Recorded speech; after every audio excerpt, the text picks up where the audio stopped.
Hey guys, it's PB. Something has occurred to me.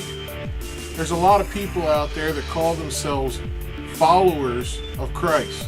Now, that sounds fine, it sounds dandy, it's actually in the Bible in places, but I think that the word for followers in the Bible means a little bit different than what we think of nowadays. I mean, people follow all kinds of things. You can follow Oprah. And you get a car, and you get a car, and you get a car, and everybody gets a car. You could follow Dr. Phil. A bull can't walk in the forest if it's a dog. You could follow Dr. Oz. The calories in this are making my eyeballs fat. But following them doesn't really change anything. I can follow a person all I want. That doesn't mean I know them. You can follow a person to the store. You could probably get arrested for stalking them, but it still doesn't mean you know them. Ultimately, the goal is to know Jesus. When you know Jesus, and Jesus knows you, then you can't help but follow the ways of Jesus. And you can't help but fall into sync with what he wants you to do. There's a lot of people out there that just want to talk about the love of Jesus. And that's the only characteristic that Jesus had, or that has to do with God, or that's commanded in the Bible that they want to follow.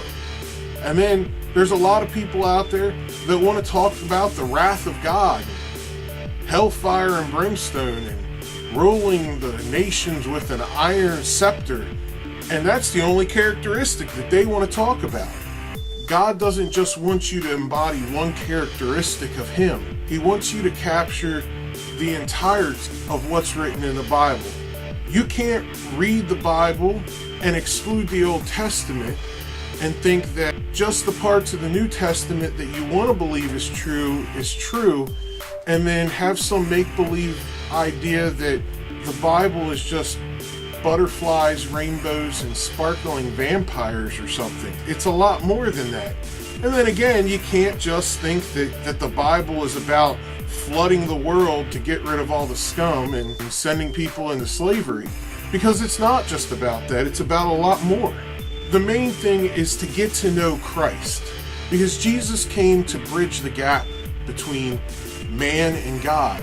Jesus embodies characteristics of God. So we want to get to know him, but we also want to get to know God. And while God is a God of love, he's also a just God. We look in the Bible, we find where Jesus is on his way to heal someone. And there's a lot of people around him. And they're all surrounding him at every corner. He's kind of pushing his way through the crowd, and they're all pressing up against him. They all want to see the next miracle that Jesus has to do. Meanwhile, there's a woman standing off to the side. This woman, she's a unique woman. She has an issue with her blood. She has been bleeding for 12 years. In the Jewish faith, if you're bleeding, you're unclean. And if you're unclean, then you have a spiritual problem. If you're bleeding and you're unclean, then anyone that touches you becomes unclean, which means she had a social problem. It says that she had spent all her money on medical treatments and different doctors to try and take care of the problem, and it had only become worse. So she had a physical problem, a medical problem, a financial problem, a spiritual problem, and a social problem. There's a lot of people that fall into some of those categories out there.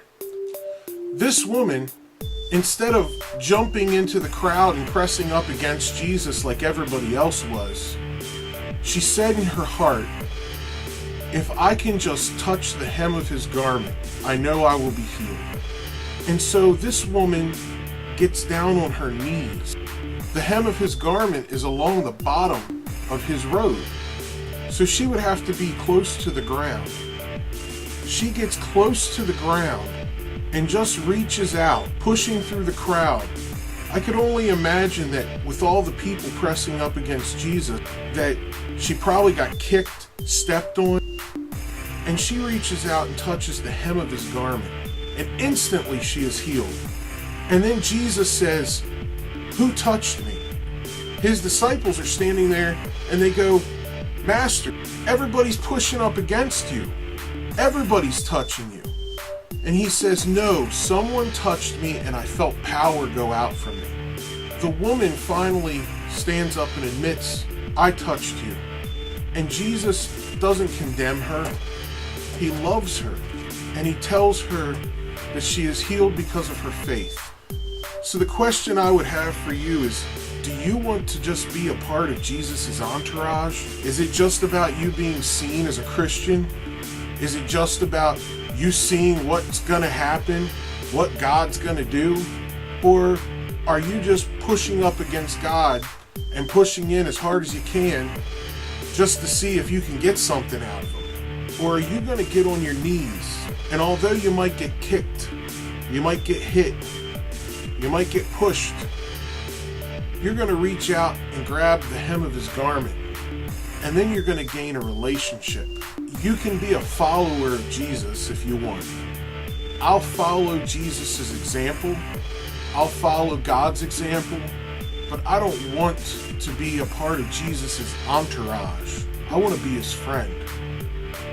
I want to have a relationship with Him. Is that what you want out of your relationship with God? Or do you just want it to benefit you? That's the question for you today. All right, this is PB, and I'm all up in your face. Just saying. Where's your stuff? Girl, I better stop tripping. That's creepy. Why would you show me that?